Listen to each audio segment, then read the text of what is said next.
പുതിയൊരു വീഡിയോയിലേക്ക് എല്ലാവർക്കും സ്വാഗതം. ഇന്ന് നമ്മൾ പറയാൻ പോകുന്ന കാര്യം എന്ന് പറയുമ്പോൾ നിങ്ങളിൽ പലർക്കും ഫീൽ ചെയ്തിട്ടുള്ളൊരു കാര്യമായിരിക്കും, അല്ലെങ്കിൽ നിങ്ങളിൽ പലരും ഫേസ് ചെയ്യുന്നൊരു കാര്യമായിരിക്കും. നമ്മളിപ്പോൾ വർക്കൗട്ട് ചെയ്യുകയാണെങ്കിലും ഡയറ്റ് ഫോളോ ചെയ്യുകയാണെങ്കിലും യോഗ ചെയ്യുകയാണെങ്കിലും ഈ ചെയ്യുന്ന കാര്യങ്ങൾ കൊണ്ട് പ്രത്യേകിച്ച് ഒരു മാറ്റവും എനിക്ക് ഉണ്ടാവുന്നില്ല എന്നൊരു തോന്നൽ അത് ഭൂരിഭാഗം ആൾക്കാർക്കുള്ളൊരു കാര്യം തന്നെയാണല്ലേ. എന്തുകൊണ്ടാണ് അപ്പോൾ ഇങ്ങനെ വരുന്നത്? ശരിക്കും നമ്മൾ വർക്കൗട്ട് അല്ലെങ്കിൽ ഡയറ്റൊക്കെ പ്രോപ്പറായിട്ട് ഫോളോ ചെയ്യുമ്പോൾ നമ്മളിപ്പോൾ വെയിറ്റ് ലോസിന് വേണ്ടിയിട്ടോ ഫിറ്റ്നസിന് വേണ്ടിയിട്ടോ ഒക്കെ നമ്മൾ ഫോളോ ചെയ്യുന്ന സമയത്ത് ഒരു കൃത്യമായ റിസൾട്ട് നമുക്ക് എല്ലാവർക്കും മിക്ക ആളുകൾക്കും കിട്ടുന്നില്ല. എന്തായിരിക്കും അതിൻ്റെ റീസൺ ചിന്തിച്ചിട്ടുണ്ടോ? നമ്മൾ ഈ വീഡിയോ ചെയ്യുന്നത് നമുക്ക് വരുന്ന കമൻസിൻ്റെയും അല്ലെങ്കിൽ ഫീഡ്ബാക്കിൻ്റെയും ഒരു അടിസ്ഥാനത്തിലാണ്. കാരണം ഈ ഒരു അവസ്ഥയിൽ കൂടെ കടന്നു പോകുന്ന ആളുകൾ കൂടി ഉണ്ട്. ഒരുപാട് ആളുകൾക്ക് മാറ്റം ഉണ്ടാകുമ്പോൾ ചിലർക്ക് മാത്രം എന്തുകൊണ്ട് മാറ്റം ഉണ്ടാകുന്നില്ല, അതൊരു ചോദ്യം തന്നെയാണല്ലേ. ഇപ്പോൾ നമ്മൾ വെയിറ്റ് ലോസിന് വേണ്ടി നമ്മൾ ഫോക്കസ് ചെയ്യുന്ന സമയത്ത് ഹെവി ആയിട്ട് നമ്മൾ പ്രോപ്പറായിട്ട് വർക്കൗട്ട് ചെയ്യുന്നുണ്ടാവും, ഡയറ്റ് ഫോളോ ചെയ്യുന്നുണ്ടാവും. ചിലരുടെ വെയിറ്റ് സ്റ്റക്ക് ആവുന്നു, ചിലർക്ക് നല്ല മാറ്റം ഉണ്ടാകുന്നു, ചിലർ അതൊന്നും മൈൻഡ് ചെയ്യാതെ കണ്ടിന്യൂ ചെയ്യുന്നു അല്ലേ. അപ്പോൾ നമുക്ക് സ്വാഭാവികമായിട്ടും ചെയ്യുന്ന കാര്യങ്ങളിൽ നിന്ന് റിസൾട്ട് ഇല്ലാതെ വരുമ്പോൾ വരുന്ന ഫസ്റ്റത്തെ ഒരു ഇമോഷൻ എന്ന് പറയുമ്പോൾ നമുക്ക് ഒരു നിരാശയായിരിക്കും അല്ലേ. നമുക്ക് പിന്നെ അത് മുന്നോട്ട് കൊണ്ടുപോകാനുള്ള താല്പര്യക്കുറവുണ്ടാവും. ചിലപ്പോൾ നമ്മളത് ഡ്രോപ്പ് ചെയ്ത് പോകാൻ ചാൻസ് ഉണ്ട്. ഒരുപാട് ആളുകൾ ഇങ്ങനെ പല ക്ലാസ്സുകളിൽ നിന്നോ അല്ലെങ്കിൽ പല ജേണിയിൽ നിന്ന് പോലും ക്വിറ്റ് ചെയ്യാറുണ്ട്. ഇപ്പോൾ സ്വന്തമായിട്ട് ജിമ്മിൽ പോയി വർക്കൗട്ട് ചെയ്യുന്ന ആളാണെങ്കിലും അല്ലെങ്കിൽ വെയിറ്റ് ലോസിന് വേണ്ടി ചെയ്യുന്ന ആളാണെങ്കിലും എനിക്ക് മസിൽ ഗ്രോത്ത് ഉണ്ടാകുന്നില്ല, എനിക്ക് ഫാറ്റ് ലോസ് ഉണ്ടാകുന്നില്ല എന്നൊരു നിരാശ കയറി കഴിയുമ്പോൾ അവർക്ക് അതിൽ കണ്ടിന്യൂ ചെയ്യുന്നതിന് താല്പര്യം ഉണ്ടാകില്ല. യോഗ ചെയ്യുമ്പോഴാണെങ്കിൽ പോലും ഒരുപാട് ടെൻഷനും ഡിപ്രഷനും ഒക്കെ ഉള്ള ആളുകളായിരിക്കാം ആ ഒരു സ്റ്റേജിൽ നിന്ന് വന്ന് യോഗയൊക്കെ പ്രാക്ടീസ് ചെയ്ത് കുറച്ച് ദിവസങ്ങൾക്ക് ഇപ്പുറവും അവർക്ക് മാറ്റമൊന്നും തോന്നുന്നില്ല. എന്തുകൊണ്ട്? ഫസ്റ്റ് വരുന്ന ഒരു കാര്യം എന്ന് പറയുമ്പോൾ നിരാശ കൊടുങ്ങുന്നു, അവരത് സ്റ്റോപ്പ് ചെയ്യുന്നു. ഇവിടെ പറയാനുള്ളൊരു പ്രധാന കാരണം എന്ന് പറയുമ്പോൾ രണ്ട് കാര്യങ്ങളാണ് പ്രധാനമായിട്ട് നമ്മൾ ശ്രദ്ധിക്കേണ്ടത്. ഒന്ന് കണ്ടിന്യൂറ്റി, രണ്ടാമത്തത് കൺസിസ്റ്റൻസി. അതായത് നിരന്തരമായിട്ട് നമ്മൾ നിർബന്ധമായിട്ടും ഫോളോ ചെയ്യണം ഒരു കാര്യം ചെയ്യാമെന്ന് പറയുമ്പോൾ. ഇപ്പോൾ നിങ്ങൾ ജിമ്മിൽ പോയി വർക്കൗട്ട് ചെയ്യുന്നു മസിൽ ഗ്രോത്തിന് വേണ്ടിയിട്ടാണെങ്കിൽ നമ്മൾ ഒരു കുറച്ച് നാൾ വർക്കൗട്ട് ചെയ്ത് നമുക്ക് കാര്യമായിട്ടുള്ള മാറ്റമൊന്നും വരുന്നില്ല. കാരണം ജനറ്റിക്കലി എല്ലാവരും ഡിഫറൻ്റ് ആണ്. വേറൊരാളെ വെച്ച് നമുക്ക് കമ്പയർ ചെയ്യാൻ പറ്റില്ല. മെൻ്റലി മനസ്സുമായിട്ട് ബന്ധിച്ച് നോക്കുകയാണെങ്കിൽ പോലും വേറൊരാളുടെ മാനസികാവസ്ഥ നമുക്ക് കോപ്പി ചെയ്യാൻ സാധിക്കില്ല. എനിക്ക് അതുപോലെ ആവണം, പുള്ളിക്ക് അതുപോലെ ആയല്ലോ എന്ന് നമുക്ക് പറയാൻ പറ്റില്ല. അപ്പം നമ്മൾ ചെയ്യുന്ന കാര്യങ്ങളിലൂടെ നേടിയെടുക്കേണ്ട ഒരു കാര്യം തന്നെയാണ് ശാരീരികവും മാനസികവുമായിട്ടുള്ള ഡെവലപ്മെൻറ്റ് എന്ന് പറയുമ്പോൾ. അതിന് പ്രത്യേകിച്ച് ഒരു മാനുവലോ കാര്യങ്ങളൊന്നുമില്ല. ഒറ്റ കാര്യം മാത്രമാണുള്ളത്. ഏത് കാര്യമാണോ ചെയ്യുന്നത് പ്രോപ്പറായിട്ട് ഫോളോ ചെയ്യുക. രണ്ടാമത്തെ കാര്യം എന്ന് പറയുമ്പോൾ നമ്മൾ അതിനോട് ഏറ്റവും അങ്ങേയറ്റം ആത്മാർത്ഥമായിട്ട് ചെയ്യുക എന്നുള്ളതാണ്. അപ്പോൾ നമുക്ക് മുൻപുള്ള ഒരു വീഡിയോയിൽ നമ്മൾ പറഞ്ഞു പോയിട്ടുണ്ടായിരുന്നു, ആത്മാർത്ഥമായി ചെയ്യണമെങ്കിൽ അല്ലെങ്കിൽ മനസ്സിനെ ഇവിടെ പിടിച്ചു നിർത്തിയാൽ മാത്രമാണ് ഈ പറയുന്ന ആത്മാർത്ഥം നമുക്ക് ഉണ്ടാവുള്ളൂ അല്ലേ. അപ്പോൾ നിങ്ങൾ യോഗ ചെയ്യുന്നു, നിങ്ങൾക്കൊരു നിർബന്ധ ബുദ്ധി വേണം, ദിവസവും ഞാനത് ഫോളോ ചെയ്തിരിക്കും, ഒരു ദിവസം പോലും ഞാൻ പെൻഡിങ് ആക്കില്ല. എന്നാലും ചില റീസൺസ് വരുമ്പോൾ യോഗയെ നമ്മൾ താഴെ നിർത്തും, അല്ലെങ്കിൽ നമ്മുടെ പ്രാക്ടീസിനെ നമ്മൾ താഴെ നിർത്തും. അപ്പോൾ 1-2 ദിവസം അവിടെ ബ്രേക്ക് ആവും. അപ്പോൾ അതിൻ്റെ റിസൾട്ട് എന്തായിരിക്കും? സ്റ്റാർട്ടിങ്ങിൽ തുടങ്ങി കുറച്ച് ദിവസങ്ങൾക്കുള്ളിൽ തന്നെ നമ്മളിത് സ്റ്റോപ്പ് ചെയ്യുന്ന സമയത്ത് നമുക്ക് കൃത്യമായ റിസൾട്ട് നമുക്ക് കിട്ടാതെ വരും, അല്ലെങ്കിൽ മൈൻഡിന് ഒരു റീഫ്രഷ്നെസ് നമുക്ക് കിട്ടാതെ വരും. മെഡിറ്റേഷൻ ചെയ്യുമ്പോഴും സംഭവിക്കുന്ന കാര്യം ഇത് തന്നെയാണ്. എല്ലാ ആളുകൾക്കും മെഡിറ്റേഷൻ ചെയ്യണം, എല്ലാവർക്കും ടെൻഷൻ മാറണം. അപ്പോൾ എല്ലാവരും ഓടി വരുന്നു, കോഴ്സിൽ ജോയിൻ ചെയ്യുന്നു, മെഡിറ്റേഷൻ ചെയ്യുന്നു, അല്ലെങ്കിൽ സ്വന്തമായിട്ടാണെങ്കിൽ പോലും പ്രാക്ടീസ് ചെയ്യുന്നു. അപ്പോൾ ഇത് ഒരു എഴുതപ്പെട്ട മാനുവൽ ഇല്ലാത്തൊരു കാര്യമാണ്. കാരണം മനസ്സുമായിട്ട് ബന്ധപ്പെട്ട കാര്യമാണ്. നമ്മൾ എത്രത്തോളം ഏത് രീതിയിൽ അതിനെ എടുക്കുന്നു, അല്ലെങ്കിൽ എങ്ങനെ ചിന്തിക്കുന്നു, അതിനെ എത്രത്തോളം ഉൾക്കൊള്ളുന്നു, ഇതിനെയൊക്കെ അടിസ്ഥാനമാക്കിയിട്ടായിരിക്കും നമുക്ക് ഈ മെഡിറ്റേഷനും പ്രാണായാമമൊക്കെ നമ്മളിൽ പ്രവർത്തിക്കുന്നത്. അങ്ങനെ വരുമ്പോൾ നമുക്ക് നല്ല രീതിയിലൊരു മാറ്റം നമുക്ക് പതുക്കെ സംഭവിച്ചു തുടങ്ങും.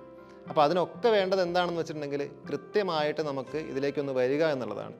തുടക്കത്തിൽ പല ആളുകളും പറയുന്നത് കേൾക്കാറുണ്ട്, സ്വന്തമായിട്ടൊക്കെ ചെയ്യുമ്പോൾ പ്രത്യേകിച്ചൊരു ഫീലൊന്നും തോന്നാറില്ല എന്നുള്ളത്. പക്ഷെ നമ്മളെ തന്നെ ഈ ഒരു പുതിയ രീതിയിലേക്ക് നമ്മൾ മെൻ്റലി ഫിസിക്കലി ഒന്ന് തയ്യാറെടുക്കണം. ഒരു പുതിയ കാര്യം, നമുക്ക് അറിയാത്തൊരു കാര്യം നമ്മൾ ചെയ്യുമ്പോൾ സ്റ്റാർട്ട് ചെയ്യുന്ന സമയത്ത് നമ്മൾ കുറച്ച് ദിവസം കൊണ്ടാണ് അത് പഠിക്കുക അല്ലേ. അതിൻ്റെ രീതിയിലേക്ക് നമ്മൾ വരുന്നത് കുറച്ച് ദിവസം കൊണ്ടായിരിക്കും. അപ്പോൾ ഈ അത് വരുന്നത് വരെയുള്ള ആദ്യത്തെ ദിവസങ്ങൾ എന്ന് പറയുമ്പോൾ ചിലപ്പോൾ നമുക്ക് ബോറിംഗ് ആയിരിക്കും, ചിലപ്പോൾ താല്പര്യമില്ലാതെ ചെയ്യുന്ന രീതിയായിരിക്കും അല്ലേ, പല കാര്യങ്ങളുമുണ്ട്. എന്നാലും നമ്മളത് കണ്ടിന്യൂസ് ആയിട്ട് പ്രാക്ടീസ് ചെയ്യുമ്പോൾ കുറച്ച് ദിവസം കൊണ്ട് അതിൻ്റെ രീതി നമുക്ക് ഇഷ്ടപ്പെടും, നമ്മുടെ മനസ്സത് ഏറ്റെടുക്കും. ക്രമേണ അതിൽ നിന്നുള്ള ബെനിഫിറ്റ്സ് നമുക്ക് പതുക്കെ കിട്ടി തുടങ്ങും. അപ്പോൾ തുടക്കത്തിലേ നമ്മളൊരു കോഴ്സിൽ ജോയിൻ ചെയ്തു, നമ്മളൊരു ജേണി സ്റ്റാർട്ട് ചെയ്തു എന്ന് പറഞ്ഞിട്ട് അപ്പോൾ തന്നെ നമുക്ക് റിസൾട്ട് കിട്ടണം, ഈ ഫീല് കിട്ടണം എന്നും പറയുന്നത് ഒരു ശരിയായ രീതിയല്ല. അപ്പോൾ എന്തുകൊണ്ട് യോഗ റെഗുലറായിട്ട് ചെയ്തിട്ട് നിങ്ങൾക്കൊരു ഗുണം കിട്ടുന്നില്ല, അല്ലെങ്കിൽ മെഡിറ്റേഷൻ ചെയ്തിട്ട് മാറ്റം വരുന്നില്ല എന്ന് നിങ്ങൾ ചിന്തിക്കുന്ന ഒരാളാണ് നിങ്ങളെങ്കിൽ തീർച്ചയായിട്ടും നിങ്ങൾ ശ്രദ്ധിക്കേണ്ട കാര്യങ്ങളാണ് ഇതെന്ന് പറയുമ്പോൾ. ഒന്നാമത്തെ കേസ്, ദിവസവും നിങ്ങൾ നിരന്തരമായിട്ടുള്ള പരിശീലനം പ്രാക്ടീസ് ചെയ്യുക എന്നുള്ളതാണ്. മെഡിറ്റേഷൻ ആണെങ്കിൽ പോലും വെറുതെ ഇരിക്കാൻ പഠിക്കണം അല്ലേ. എല്ലാവരും പറയും വെറുതെ ഇരിക്കാൻ വളരെ എളുപ്പമാണെന്ന്. വെറുതെ ഇരിക്കാനാണ് ഏറ്റവും പാട്. കാരണം എന്തെങ്കിലും ഒരു ആക്ടിവിറ്റി ചെയ്യുമ്പോൾ നമുക്ക് അതുമായിട്ട് ബന്ധപ്പെട്ട രീതിയിലേക്ക് മനസ്സ് പോകും. പക്ഷെ വെറുതെ നിങ്ങൾക്ക് ഇരുന്ന് നോക്ക്, കൂടുതൽ ആളുകൾക്കും ഒരു തുടക്കക്കാരൻ നിലയിൽ ഫസ്റ്റ് വരുന്ന വേർഡ് ബോറിംഗ് ആയിരിക്കും. അതായത് വെറുതെ ഇരിക്കാൻ പറ്റില്ല, വളരെ ബുദ്ധിമുട്ടുള്ള കാര്യം. അപ്പോൾ അത് പ്രാക്ടീസിലൂടെ നമ്മൾ വെറുതെ ഇരിക്കാൻ പരിശീലിച്ച് കഴിയുമ്പോൾ കുറച്ച് നാളുകൾക്ക് അപ്പുറം നമുക്ക് വേറൊരവസ്ഥയിലേക്ക് മനസ്സ് പതുക്കെ മാറുന്നതായിട്ട് മനസ്സിലാക്കാൻ സാധിക്കും. ഒരു മസിൽ ഗ്രോത്തിന് വേണ്ടിയിട്ട് ഫോക്കസ് ചെയ്യുന്ന ആളാണെങ്കിലും അല്ലെങ്കിൽ നിങ്ങളൊരു ഫാറ്റ് ലോസിന് വേണ്ടിയിട്ട് ട്രൈ ചെയ്യുന്ന ആളാണെങ്കിലും എല്ലാം നമ്മൾ ഉപയോഗിക്കേണ്ടത് ഇതേ ഫോർമുല തന്നെയാണ്.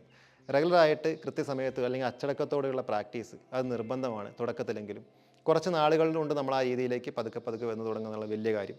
പിന്നെ ചെറിയ ചില പ്രതിസന്ധികൾ വരുമ്പോൾ, അതായത് ഫാറ്റ് ലോസിൻ്റെ ഒരു ജേണി നമ്മൾ നോക്കുകയാണെങ്കിൽ കുറേ നാൾ വർക്കൗട്ട് ചെയ്തു മാറ്റം ഉണ്ടായി, കുറച്ച് നാൾ കഴിയുമ്പോൾ നമുക്ക് മാറ്റമില്ല, വെയിറ്റ് സ്റ്റക്കാവുന്നു, റിസൾട്ട് കുറയുന്നു. അതേസമയം എൻ്റെ കൂടെ വർക്കൗട്ട് ചെയ്യാൻ തുടങ്ങിയ വേറൊരാൾക്ക് അതിനേക്കാൾ റിസൾട്ട് ഉണ്ടായി. ഈ കമ്പാരിസൺ ആദ്യം ഒഴിവാക്കുക. പിന്നെ നമുക്ക് നമ്മൾ ആത്മാർത്ഥമായിട്ട് ഏതെങ്കിലും ഒരു കാര്യം ചെയ്തുകൊണ്ടിരിക്കുകയാണെങ്കിൽ തീർച്ചയായിട്ടും അതിന് റിസൾട്ട് സംഭവിക്കുന്നുണ്ടാവും ഓപ്പോസിറ്റ് സൈഡിൽ. ചിലപ്പോൾ അത് പെട്ടെന്ന് തന്നെ നമുക്ക് റിഫ്ലക്റ്റ് ചെയ്യും, ചിലപ്പോൾ അത് റിഫ്ലക്റ്റ് ചെയ്തില്ല എന്ന് വരും. അപ്പോൾ അതിൻ്റെ അർത്ഥം റിസൾട്ട് ഇല്ല എന്നുള്ളതല്ല. നമ്മൾ നിരന്തരമായിട്ട് യോഗ പ്രാക്ടീസ് ചെയ്യുമ്പോൾ നമ്മൾ ഭയങ്കര സ്റ്റിഫായിട്ടുള്ളൊരു ബോഡി ലാംഗ്വേജ് ആയിരിക്കും ചിലപ്പോൾ നമ്മളതല്ലേ കൂടുതൽ ആളുകളതും. ചില ആളുകൾക്ക് സാധാരണ പോലെ ഒന്ന് മുട്ടുമടക്കി ഇരിക്കാൻ വരെ കഴിയാറില്ല. അപ്പോൾ അത് എന്തുകൊണ്ടാണെന്ന് വെച്ചാൽ നമ്മുടെ ലൈഫ് സ്റ്റൈലിൻ്റെ ഭാഗമായിട്ട് നമ്മൾ നേടിയെടുത്ത കാര്യമാണ്, അല്ലാതെ നമ്മുടെ ശരീരത്തിൻ്റെ ഘടന ഒരിക്കലും അങ്ങനെയല്ല. അപ്പോൾ റെഗുലറായിട്ട് നമ്മൾ പ്രാക്ടീസ് ചെയ്യുമ്പോൾ ഈ അവസ്ഥ പതുക്കെ പതുക്കെ മാറി വരുന്നു. തുടക്കത്തിൽ നിങ്ങൾ 2 ദിവസം പ്രാക്ടീസ് ചെയ്തു, പിന്നെ ഒരു 3-4 ദിവസം നിങ്ങൾ സ്റ്റോപ്പ് ചെയ്തു, പിന്നെ നിങ്ങൾ വന്ന് ഇടയ്ക്ക് ജോയിൻ ചെയ്യുന്നു, പ്രാക്ടീസ് ചെയ്യുന്നു, സ്വന്തമായിട്ടാണെങ്കിലും ക്ലാസ്സിലാണെങ്കിൽ പോലും. എന്നിട്ട് നമ്മൾ പറയുന്നു കഴിഞ്ഞ 3 മാസമായിട്ട് ഞാൻ പ്രാക്ടീസ് ചെയ്യുന്നു, അല്ലെങ്കിൽ കഴിഞ്ഞ 1 വർഷമായിട്ട് ഞാൻ പ്രാക്ടീസ് ചെയ്യുന്നു, ഒരു മാറ്റവുമില്ല. അപ്പോൾ അവിടെ ശരിക്കും നമ്മളത് പറയുന്നതിന് നമുക്കൊരു സ്ഥാനമില്ല. കാരണം നമ്മൾ ചെയ്തു പോയ രീതികൾ അങ്ങേയറ്റം മോശമാണ്. അപ്പോൾ ഈ കാര്യങ്ങൾ ശ്രദ്ധിച്ചുകൊണ്ട് മുന്നോട്ട് പോയാൽ മാത്രമാണ് നമുക്കൊരു ഡെവലപ്മെൻറ്റ് ഏത് കാര്യത്തിലും ഉണ്ടാവുക. പിന്നെ ഒരു കാര്യം പറയാനുള്ളത്, നമ്മൾ കൂടുതൽ ആളുകളും നമുക്ക് ഫാറ്റ് ലോസിൻ്റെ ഒക്കെ പുറകെ പോകുന്നൊരു കാലഘട്ടത്തിലാണ് നമ്മളുള്ളത് അല്ലേ. നമ്മുടെ ലൈഫ് സ്റ്റൈലിൻ്റെ ഭാഗമായിട്ട് എല്ലാവർക്കും ഉള്ളൊരു പ്രശ്നമാണ് ഒബേസിറ്റി എന്ന് പറയുമ്പോൾ. അപ്പോൾ ഇതിന് നിരന്തരം ഫോളോ ചെയ്യണമെങ്കിൽ നമുക്ക് നല്ലൊരു വിൽ പവറോട് കൂടിയുള്ളൊരു മൈൻഡ് സെറ്റ് നമുക്ക് വേണം അല്ലേ. അല്ലെങ്കിൽ നമുക്ക് ആരെങ്കിലും നമ്മളെ കളിയാക്കുമ്പോഴോ, അല്ലെങ്കിൽ നമ്മളൊരു വർക്കൗട്ടിന് സ്റ്റാർട്ട് ചെയ്തു, ഓവർ വെയിറ്റ് ഒക്കെ ഉണ്ട് സ്റ്റാർട്ട് ചെയ്തു, അപ്പോൾ എവിടെന്നെങ്കിലും ഒരു നെഗറ്റീവ്സ് കിട്ടുമ്പോഴോ, അല്ലെങ്കിൽ ഏതെങ്കിലും തരത്തിലുള്ള നമ്മൾ കേൾക്കുകയോ കാണുകയോ സംസാരിക്കുകയോ ചെയ്യുമ്പോഴത്തേക്ക് നമ്മൾ ഡൗൺ ആവും. ചിലപ്പോൾ നമുക്ക് വർക്കൗട്ടിനെ നമ്മൾ നിർത്തിവെക്കുന്ന ഒരു സ്റ്റേജൊക്കെ നമുക്ക് വരാം. കാരണം അതിൻ്റെയൊക്കെ കാരണം എന്താണ്, നമ്മുടെ ഫൗണ്ടേഷൻ സ്ട്രോങ് അല്ല. നമ്മൾ പുറത്ത് മാത്രമാണ് ബിൽഡപ്പ് ചെയ്യാൻ നോക്കുന്നത്. മനസ്സ് സ്ട്രോങ് അല്ലാതെ ഇതിലേക്ക് ഇറങ്ങിത്തിരിക്കുമ്പോൾ സ്വാഭാവികമായിട്ടും അതിൽ നിന്ന് ക്വിറ്റ് ചെയ്ത് പോകാനുള്ള ഒരു ചാൻസ് വളരെ വളരെ കൂടുതലാണ്, അല്ലെങ്കിൽ പെൻഡിങ് ആവാനുള്ള ചാൻസ് കൂടുതലാണ്. അപ്പോൾ ഓരോരുത്തരും ശ്രദ്ധിച്ച് നോക്കുക. നിങ്ങൾ വർക്കൗട്ടോ യോഗയൊക്കെ പ്രാക്ടീസ് ചെയ്യുന്ന ആളുകളാണെങ്കിൽ റെഗുലറായിട്ട് നിങ്ങൾക്ക് അതിനെ ഫോളോ ചെയ്യാൻ പറ്റാറുണ്ടോ? ഇല്ലെങ്കിൽ എന്തായിരിക്കും അതിൻ്റെ കാരണം? നിങ്ങളുടെ മൈൻഡ് സെറ്റ് തന്നെയാണ്. അപ്പോൾ അതിനൊരു വിൽ പവർ വേണമല്ലേ. അപ്പോൾ ഈ വിൽ പവർ എവിടെ നിന്ന് കിട്ടും? അതിന് സഹായിക്കുന്നതാണ് നമ്മുടെ പ്രാണായാംസ്, അല്ലെങ്കിൽ മെഡിറ്റേഷൻ, അല്ലെങ്കിൽ ഒന്നും ചെയ്യാതെ വെറുതെ ഇരുന്ന് പ്രാക്ടീസ് ചെയ്യുന്ന ഈ രീതിയൊക്കെ മനസ്സിനെ കൂടുതൽ ശക്തിപ്പെടുത്താനുള്ള കാരണങ്ങളാണ്. അവനവനെ തന്നെ ഒബ്സർവ് ചെയ്യുക, നിരീക്ഷിക്കുക, കാര്യങ്ങളെല്ലാം സ്വന്തമായിട്ട് മനസ്സിലാക്കി തുടങ്ങുക. ഇതൊരു പ്രാക്ടീസാണ്. അങ്ങനെ വരുമ്പോൾ നമുക്ക് മനസ്സിനൊരു സ്ട്രെങ്ത്ത് വരും. മനസ്സിന് സ്ട്രെങ്ത്ത് ഉണ്ടെങ്കിൽ തീർച്ചയായിട്ടും നിങ്ങൾ ഏതൊരു കാര്യമാണ് ഫോക്കസ് ചെയ്യുന്നത് അതിൽ വളരെ ഭംഗിയായിട്ട് നമുക്കത് അച്ചീവ് ചെയ്യാൻ സാധിക്കും. വളരെ പെട്ടെന്ന് നമുക്ക് അതിലേക്ക് എത്താൻ സാധിക്കും. മനസ്സിനെ ആദ്യം ഒന്ന് റിലാക്സ് ചെയ്യുക. ശാന്തമായ മനസ്സിൽ മാത്രമാണ് നമുക്ക് നല്ലൊരു പ്രവൃത്തി നടത്താനും നിരന്തരം അതിനെ ഫോളോ ചെയ്യാൻ സാധിക്കുള്ളൂ.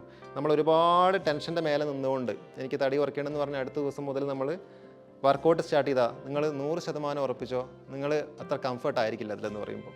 നിങ്ങൾ വളരെ ഡിസ്റ്റർബ് ആയിട്ടുള്ളൊരു മനസ്സുകൊണ്ടായിരിക്കും ദിവസവും നിങ്ങൾ പോകുന്നു, പക്ഷെ മുഴുവനും നിങ്ങൾ അതിലുണ്ടാവില്ല. ആക്ടിവിറ്റി ചെയ്താൽ പോലും നിങ്ങൾ മെൻ്റലി മുഴുവനായിട്ട് നിങ്ങൾ ആ ഒരു പ്രവൃത്തിയിൽ ഉണ്ടാവില്ല. അപ്പോൾ ആദ്യം മനസ്സിനെ ഒന്ന് തണുപ്പിച്ച് തുടങ്ങണം, ഇതിലേക്ക് ഒന്ന് കൊണ്ടുവരണം, എന്നിട്ട് വേണം ഈ കാര്യങ്ങളെല്ലാം ഇടപെടാനായിട്ട്. നമ്മൾ ഇന്നത്തെ വീഡിയോ നമ്മളിങ്ങനെ ചെയ്യാനുള്ള കാരണം എന്ന് പറഞ്ഞിട്ടുണ്ടെങ്കിൽ ചിലരെങ്കിലും ഈ രീതി ഫേസ് ചെയ്യുന്ന ആളുകളുണ്ടെന്ന് എനിക്ക് തോന്നിയിട്ടുണ്ട്. അതുകൊണ്ട് തന്നെയാണ് ഇങ്ങനെ ചെയ്യാനുള്ള കാരണം എന്ന് പറയുമ്പോൾ. ഇപ്പോൾ ഒരു എടുത്തു പറയേണ്ട വേറൊരു കാര്യം എന്ന് പറയുന്നത്, നമ്മളിപ്പോൾ ഒരു ജിമ്മിൽ പോവുകയാണെങ്കിലും ഒരു യോഗയ്ക്ക് ജോയിൻ ചെയ്യുകയാണെങ്കിലും അല്ലെങ്കിൽ മറ്റെന്തോ ആയിക്കോട്ടെ, എന്തെങ്കിലും പഠിക്കാനോ പ്രാക്ടീസിനോ പോവുകയാണെങ്കിലും നമ്മളൊരു പേയ്മെൻറ്റ് കൊടുക്കുമ്പോൾ ചില ആളുകളെങ്കിലും വിചാരിക്കും ഞാൻ പേയ്മെൻറ്റ് കൊടുത്തതോടുകൂടി എന്നെ അവിടെ ഏൽപ്പിച്ചു, നമ്മൾ ബാക്കിയെല്ലാം അവർ നോക്കിക്കൊള്ളണം.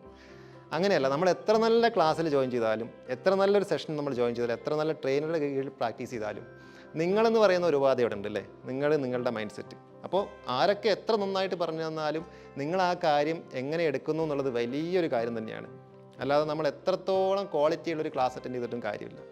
നിങ്ങളുടെ ഡെവലപ്മെൻറ്റ് വരുന്നത് ആ കാര്യം നിങ്ങൾ എങ്ങനെ ഉൾക്കൊള്ളുന്നു, അത് നിങ്ങളെങ്ങനെ ചെയ്യുന്നു, അതാണ് നമ്മളുടെ ഡെവലപ്മെൻറ്റിൻ്റെ പ്രധാനമായിട്ടുള്ളൊരു കാര്യം എന്ന് പറയുന്നത്. അപ്പോൾ ഈ കാര്യങ്ങളൊക്കെ ശ്രദ്ധിച്ചിട്ട് മുന്നോട്ട് പോവുക. അല്ലെങ്കിൽ ഇതുമായിട്ട് ബന്ധപ്പെട്ടത് ഒരു വീഡിയോ നമ്മൾ കുറച്ച് മുൻപ് നമ്മൾ ചെയ്തു പോയിട്ടുണ്ടായിരുന്നു. അന്നും നമ്മൾ ഈ കാര്യങ്ങളൊക്കെ സൂചിപ്പിച്ച് പോയിട്ടുണ്ടായിരുന്നു. വിൽ പവറിനെ കുറിച്ചും എങ്ങനെ സ്റ്റേണായിട്ട് നിന്നുകൊണ്ട് നിങ്ങൾക്ക് ചെയ്യാമെന്നതിനെ കുറിച്ചൊക്കെ. ഓക്കെ, ഏറ്റവും ലാസ്റ്റായിട്ട് ചെറിയൊരു ടിപ്സ് കൂടി പറയാം. നമ്മുടെ ഈ ഒരു ബോധത്തിൽ നിന്ന് നമ്മൾ ഉറങ്ങുന്നതിന് മുൻപുള്ള ഒരു സമയം, എഴുന്നേറ്റ പാടുള്ള ഒരു സമയം എന്നൊക്കെ പറയുന്നത് വളരെ ഇമ്പോർട്ടൻ്റ് ആയിട്ടുള്ള സമയമാണ്.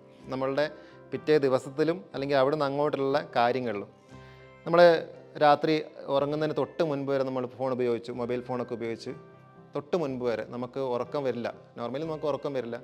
കുറേ വൈകി നമ്മൾ കിടന്നുറങ്ങി. ആ സമയം വരെ നമ്മൾ മൊബൈൽ ഫോൺ ഉപയോഗിച്ചു, അല്ലെങ്കിൽ ആവശ്യമില്ലാത്ത ഏതെങ്കിലും രീതിയിൽ ഏർപ്പെട്ടു. കണ്ണ് തുറന്ന് രാവിലെ അപ്പം നമ്മൾ നോട്ടിഫിക്കേഷൻ നോക്കുന്നു, അല്ലെങ്കിൽ എഴുന്നേറ്റ് ഓടുന്നു, ഇങ്ങനെയൊക്കെ ചെയ്യുന്നു. ഇത് നമ്മളെ വളരെ വളരെ നെഗറ്റീവായിട്ട് ബാധിക്കും. അതേസമയം നിങ്ങളൊരു ഉറങ്ങുന്നതിന് ഒരു 10-15 മിനിറ്റ് മുമ്പ് മൊബൈൽ ഫോണൊക്കെ ഒഴിവാക്കിയിട്ട് മനഃപൂർവ്വം ഒന്ന് പ്രാക്ടീസ് ചെയ്യുക. ഒരു 10 മിനിറ്റൊക്കെ ഒന്ന് കണ്ണടച്ചിരുന്നിട്ട് അങ്ങനെ കിടക്കുക. എഴുന്നേറ്റ പാടെ ഒന്ന് പുഞ്ചിരിക്കുക രാവിലെ. അല്ലെങ്കിൽ എഴുന്നേറ്റ പാടെ ഒരു അരമണിക്കൂറെങ്കിലും ഫോൺ നോക്കാതിരിക്കുക. എഴുന്നേറ്റ പാടൊന്ന് പുഞ്ചിരിക്കുക, അതുപോലെ എഴുന്നേറ്റൊന്ന് നടക്കുക, 2 സ്റ്റെപ്പ് നടക്കുക, ഇങ്ങനെയൊക്കെ ചെയ്യുക. സാധന ചെയ്യുന്നവരാണെങ്കിൽ സാധന ചെയ്യുക. അപ്പോൾ നമ്മൾ സ്വന്തമായിട്ട് പ്രാക്ടീസ് ചെയ്തെടുക്കണം നല്ല രീതികളൊക്കെ. കാരണം നമുക്ക് ഒരുപാട് വേണ്ടാത്ത രീതികൾ നമുക്ക് വന്നു ചേർന്നിട്ടുണ്ട്. അപ്പോൾ ഇതൊക്കെ പതുക്കെ പതുക്കെ ഒഴിവാക്കിക്കൊണ്ട് വേണം നമ്മളൊരു കൃത്യമായ രീതിയിലേക്ക് വരാൻ. അതുപോലെ കൃത്യമായിട്ടുള്ള ഉറക്കം, നല്ല ഭക്ഷണങ്ങൾ കഴിക്കുന്ന രീതി, അനാവശ്യ ഭക്ഷണങ്ങളുടെ പുറകെ പോകാതെ നല്ല ഭക്ഷണങ്ങൾ കഴിക്കുന്ന രീതി, ഇതൊക്കെ നമുക്ക് നല്ലൊരു മൈൻഡ് സെറ്റ് സമ്മാനിക്കും. അപ്പോൾ ഈ കാര്യങ്ങളൊക്കെ ശ്രദ്ധിക്കുക. നിങ്ങൾ ഏതൊരു ട്രാക്കിൽ പോകുന്ന ആളുകളാണെങ്കിൽ നിങ്ങൾക്ക് എല്ലാവർക്കും യൂസ്ഫുൾ ആവുന്ന കാര്യങ്ങളാണ് ഇതൊക്കെ ഒന്ന് ശ്രദ്ധിച്ചുകൊണ്ട് മുന്നോട്ട് പോവുക. തീർച്ചയായിട്ടും ഡെവലപ്മെൻറ്റ് ഉണ്ടായിരിക്കും. അപ്പോൾ ഇന്നത്തെ ഈ ഒരു വീഡിയോ നമ്മൾ വൈൻഡപ്പ് ചെയ്യുകയാണ്. ജസ്റ്റ് ഈ വീഡിയോയിലൂടെ കുറേ കാര്യങ്ങൾ ഓർമ്മിപ്പിക്കാനാണ് ഉദ്ദേശിച്ചത്. അപ്പോൾ thanks for watching. Next time വീണ്ടും കാണാം.